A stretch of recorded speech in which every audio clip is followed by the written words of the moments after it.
ആരോടെങ്കിലും എന്തെങ്കിലും ഒരു ഗുസ്തി പിടിക്കണോന്നൊക്കെ ഈ സ്കൂൾ ടൈമിലോ കോളേജ് ടൈമിലോ അത് കഴിഞ്ഞോ തോന്നിയിട്ടുണ്ടായിരുന്നു? തല്ലണമെന്ന് ഞാൻ പൊതുവെ ഒരു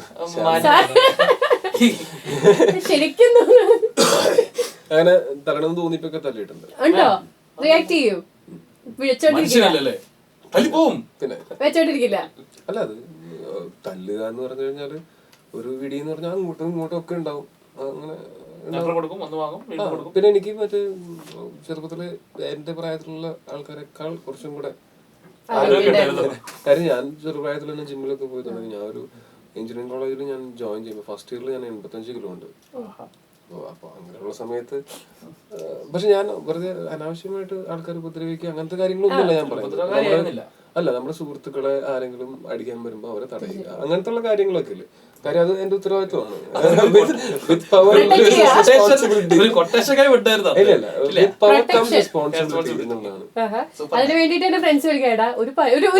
അങ്ങനെയൊന്നുമില്ല. അതായത് നമ്മൾ പ്ലാൻ ചെയ്ത് എവിടെയും പോയിട്ട് അങ്ങനെയല്ല. ഒരു സിറ്റുവേഷൻ വന്നു കഴിഞ്ഞാൽ കൂട്ടുകാർക്ക് വേണ്ടിട്ട് നമ്മൾ നിക്കണ്ടേ? അങ്ങനെ പക്ഷെ അത് വീട്ടിൽ നിന്ന് പുറത്താക്കുന്ന അവസ്ഥയൊക്കെ ഉണ്ടായിരുന്നു. കൂട്ടുകാർക്ക് വേണ്ടി നിന്നിട്ട് പക്ഷെ എന്താ വെച്ചാല് ഒരു സ്കൂളിലൊക്കെ ഉണ്ടാവുന്ന ഫൈറ്റുകൾ അതുപോലെ ഒരു ചെറിയൊരു ഇടി ഉണ്ടാക്കി കഴിഞ്ഞപ്പോ അപ്പം പറഞ്ഞു ഇനി ഒരു അടി ഉണ്ടാക്കി നീ വീടിന് പുറത്താന്ന് പറഞ്ഞു. ഓക്കെ, അടുത്ത അടി ഉണ്ടാക്കുന്നത് ഞാനും ചേട്ടനും ഒരുമിച്ചാണ്. ആകെ അതായത് രണ്ടെണ്ണേ ഉള്ളൂ, പുറത്താക്കാൻ പറ്റില്ല. അതുകൊണ്ട് അപ്പൊ ഓക്കെ അത് കയറിയും. ഈ ഗോദയില് വന്നു ഗുസ്തിക്കാരനെ വീട്ടിലേക്ക് എങ്ങനെ ഉണ്ടായിരുന്നു? ഈ പ്രാക്ടീസും റിഹേഴ്സലും ഇതൊക്കെ കണ്ടു നമ്മൾ എന്തൊക്കെ വലിയ ഗുസ്തി പഠിച്ചാലും ശരീരം നന്നാക്കിയല്ല നമ്മള് വീട്ടിലേക്ക് ചെല്ലുമ്പോ നമ്മള് അവരുടെ ഞാൻ അവിടുത്തെ എന്റെ വീട്ടിലെ ഏറ്റവും ചെറിയ കുട്ടിയാണ്. അതെ, അവരുടെ ചെറിയ കുട്ടിയാണ്. അപ്പൊ ഇപ്പഴും പറഞ്ഞാൽ ഇപ്പൊ ഞങ്ങൾക്കൊക്കെ ചെറിയ കുട്ടികളായല്ലോ. സ്റ്റിൽ ഞാൻ ഒരു യങ്ങസ്റ്റ് ആയിരുന്നതിന്റെ ഒരു അങ്ങനെ പെറ്റായിരുന്നു എന്ന് പറയാൻ പറ്റില്ല. ഈ ഫ്രീക്ക് ഓഫ് ദ ഫാമിലി എന്നൊക്കെ പറയാവുന്ന എന്ത് തൊട്ടാലും അത് മറ്റേ താഴെ പൊട്ടുന്ന, അതായത് വെറുതെ ഇരിക്കുമ്പോഴേ ഭയങ്കര ക്യൂരിയോസിറ്റി ആയിരുന്നു ചെറുപ്പത്തിലെ. ചിലപ്പോ മിക്സി ഒക്കെ തുറന്നു നോക്കിയിട്ട് സ്ക്രൂ ഒക്കെ അഴിച്ച് തുറന്നു നോക്കിയിട്ട് തിരിച്ച് ഫിറ്റ് ചെയ്ത് വെക്കും. അത് കഴിയുമ്പോഴായിരിക്കും എന്തെങ്കിലും ഒരു ഭാഗം ഉണ്ടാവും, അത് വെക്കാൻ മറന്നു പോയത്. അത് ഞാൻ പതുക്കെ പോക്കറ്റിലൂടെ അപ്പുറത്തെ പറമ്പിലേക്ക് എറിഞ്ഞാളെ. കാര്യം അത് ഇനി തുറന്നു വെക്കാൻ എനിക്ക് അറിയില്ല. അങ്ങനെ അങ്ങനത്തേക്കുള്ള ചെറിയ പക്ഷെ എന്താ പറയാ, ഞാൻ എന്തൊക്കെ പ്രശ്നങ്ങൾ ഉണ്ടായിരുന്നെങ്കിലും വീട്ടിലുള്ളവർക്കും ഇപ്പൊ ഞാൻ സ്കൂളിലുള്ളപ്പോ സ്കൂളിലെ ടീച്ചേഴ്സിനും എല്ലാവർക്കും നമ്മളൊരു പ്രത്യേക ഒരു ഇഷ്ടം ഉണ്ടായിരുന്നു. കാര്യം അത്യാവശ്യം നമ്മള് ഇവരെ മണിയടിക്കാൻ വേണ്ടിട്ട് നമ്മളെ, അതായത് ഒരു സേഫ്റ്റി എടുക്കുന്ന പോലെ ഞാൻ അത്യാവശ്യം നന്നായിട്ട് പഠിക്കുമായിരുന്നു. അപ്പൊ എന്തെങ്കിലും കുരുത്തക്കേട് കാണിച്ചു കഴിഞ്ഞാൽ അത് പഠിത്തത്തിൽ അഡ്ജസ്റ്റ് ചെയ്യായിരുന്നു. ഈ ചേട്ടനുണ്ടെന്ന് പറഞ്ഞപ്പോഴാണ് ഞങ്ങൾക്കൊക്കെ ഒരു ഗുസ്തി ഓർമ്മ നമ്മുടെ ബ്രദേഴ്സ് സിബ്ലിങ്സിന്റെ കൂടെ WWE ഒക്കെ കണ്ടതിന് ശേഷമുള്ളതാണ്. അതൊക്കെ തന്നെ ആയിരുന്നു ഞങ്ങളൊക്കെ. ഞാനും ചേട്ടനൊക്കെ വെച്ചാല് ഒറ്റ വയസ്സിന്റെ വ്യത്യാസമുള്ളൂ. ചേച്ചി ഞങ്ങളെക്കാൾ 3-4 വയസ്സ് മൂത്താണ്. എന്നാൽ പോലും ഞങ്ങൾ 3 പേരും നല്ല അടിയായിരുന്നു.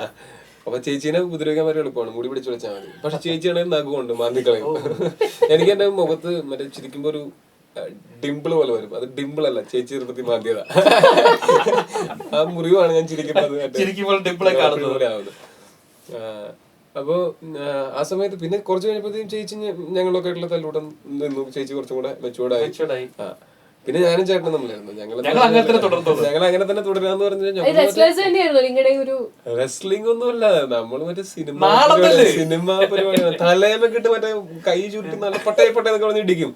കരയൊന്നുമില്ല, രണ്ടുപേരും അങ്ങോട്ടും ഇങ്ങോട്ടും ഇടിച്ചിട്ട് കട്ടക്ക് നിൽക്കും. മുഖമൊക്കെ ചുവന്ന് മുറിവ് പറ്റിയ പോലും കരയില്ല, അങ്ങോട്ടും ഇങ്ങോട്ടും ഇടിച്ചു നിൽക്കും. അത് കഴിയുമ്പോ അപ്പം വന്ന് വീട്ടിലെടുത്ത് അടിക്കുമ്പോ കരഞ്ഞോണ്ട് ഓടിക്കളയും. അതായത് അങ്ങോട്ടും ഇങ്ങോട്ടും അത് കുറച്ച് എന്താ പറയാ, അത് ഇമോഷണൽ ആണത്. അടി കിട്ടുന്നതിന്റെ അല്ല, അത് കുറച്ച് ഇമോഷണലി അപ്പൻ അടിക്കുമ്പോൾ ഉള്ള വിഷമം കൊണ്ടാണ് ഈഗോനെ ഹേർട്ട് ആവുന്നത്. മറ്റേന്ന് പറഞ്ഞാൽ ഞങ്ങൾ രണ്ടുപേരും യുദ്ധമാണ്. അപ്പൊ യുദ്ധത്തിൽ പോരാളിയാണ്, കരയില്ല. പക്ഷെ വീട്ടിലേക്ക് അടി കിട്ടി കഴിയുമ്പോ കരയും. ഇവിടെ അച്ഛനായി അഭിനയിക്കുന്ന ആള് വന്ന് സിനിമയിൽ ചില ആ വക ഇമോഷൻസ് ഉണ്ടോ? ചെറുത് അതിന്റെയൊക്കെ ചെറിയ ലൈറ്റ് ബിറ്റ്സ് ഒക്കെ ഉണ്ട്. പക്ഷെ ഇതില് ഇപ്പൊ എന്റെ ഒരു ഞാനൊരു 8ലും ചേട്ടനും 9 ആയപ്പോഴത്തേക്കും ഞങ്ങള് മറ്റേ united we stand divided we fall ഇത് ഞങ്ങൾ പഠിച്ചു. അത് പഠിച്ചു കഴിയുമ്പോ പിന്നെ ഞങ്ങള് ഒരു ബെസ്റ്റ് ഫ്രണ്ട്സ് പോലെയാണ് ടിൽ ഡേറ്റ്. ഞാൻ സിനിമയിൽ ചാൻസ് അന്വേഷിച്ച് ഇറങ്ങിയപ്പോഴും ഞാൻ എന്റെ അടുത്ത് ചേട്ടനാണ് പറഞ്ഞത്, നീ റിസൈൻ ചെയ്തിട്ട് പോരെ, എന്റെ കൂടെ താമസിക്കാൻ. എന്ന് പറഞ്ഞിട്ട് ചേട്ടനും ചേട്ടന്റെ കൂട്ടുകാരും വർക്ക് ചെയ്യുന്ന സമയത്ത് ഞാൻ അവരുടെ കൂടെ പോയി. ഇവരൊക്കെ ഓഫീസിൽ പോകുമ്പോൾ ഞാൻ ഇരുന്ന് സിനിമ കാണും. അതായത് എന്റെ പ്രിപ്പറേഷൻ അതാണ്. പിന്നെന്താ ഒരു പുതിയൊരു ഡയറക്ടറിനെ മീറ്റ് ചെയ്യാൻ പോകുമ്പോൾ അല്ലെങ്കിൽ ഓഡിഷൻ പോകുമ്പോൾ പുതിയ ഷർട്ട് വേണം, ഇതൊക്കെ ചേട്ടൻ്റെ ഇത് എന്ന് പറഞ്ഞാൽ ഇപ്പൊ എല്ലാവരും അവരുടെ സഹോദരങ്ങൾക്ക് വേണ്ടിയിട്ട് എത്രയും ചെയ്യുമോന്ന് അറിയില്ല, അത്രയും ചേട്ടൻ ചെയ്തിട്ടുണ്ട്. ചേട്ടൻ അങ്ങനെ വലിയൊരു ശമ്പളമുള്ള സമയത്തൊന്നും അല്ല ഞാൻ റിസൈൻ ചെയ്ത് വരുന്നത്. ഇപ്പൊ പുള്ളി അത്യാവശ്യം വെൽ സെറ്റിൽഡ് ആണ്. പക്ഷെ അന്ന് എന്ന് പറഞ്ഞാൽ പുള്ളിയുടെ ഒരു ഇത്തിരി മോശം അവസ്ഥയിൽ പോലും എത്രയാണോ ശമ്പളം അതിന്റെ ഒരു പകുതിയോളം എനിക്ക് വേണ്ടി, കാര്യം റെന്റായിട്ടും റെന്റിന്റെ ഷെയർ ആയിട്ടും പിന്നെ എല്ലാം കൊടുക്കേണ്ടി വന്നിട്ടുണ്ട്. പക്ഷെ അതൊക്കെ ഇപ്പൊ അതൊന്നും ഒരിക്കലും പേ ബാക്ക് ചെയ്യാൻ പറ്റില്ല. കാര്യം എന്ന് വെച്ചാൽ അതൊന്നും ഇല്ലായിരുന്നെങ്കിൽ ഇന്ന് ഞാൻ നിൽക്കുന്ന ഒരു സ്ഥലത്ത് ഞാൻ ഉണ്ടാവില്ല. ഞാൻ അങ്ങനെ സർപ്രൈസുകൾ കൊടുത്തോണ്ടിരിക്കുന്നുണ്ട്.